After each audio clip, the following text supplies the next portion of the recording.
In today's Good Question, who will become the next president of the United States? It's impossible to predict the future. In fact, the professor I spoke with tells me even political scientists have historically been pretty bad at making political predictions.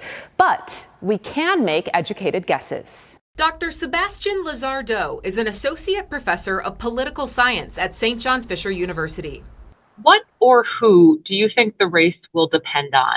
So we have 7 swing states, Arizona, Nevada, Georgia, North Carolina, and the states of the blue line, Wisconsin, Michigan, Pennsylvania.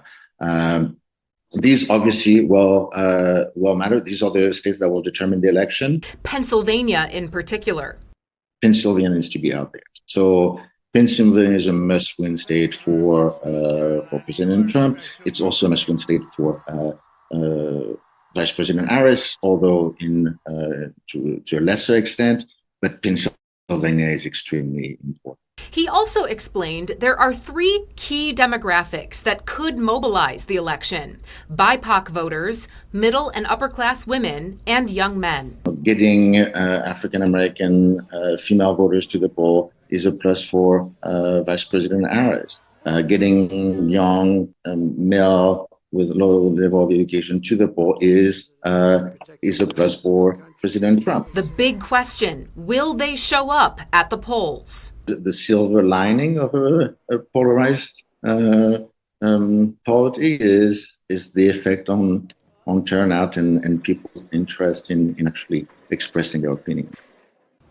The polls open at 6 tomorrow morning and close at 9 tomorrow night. If you have to work tomorrow and you won't have enough time outside of work to vote, here in New York State, your employer is required to give you at least 2 hours to vote without losing pay. And Dr. Lizardo will join us here in the studio the morning after the election for more analysis. If you have a good question you'd like answered, send us an email at goodquestion@whec.com.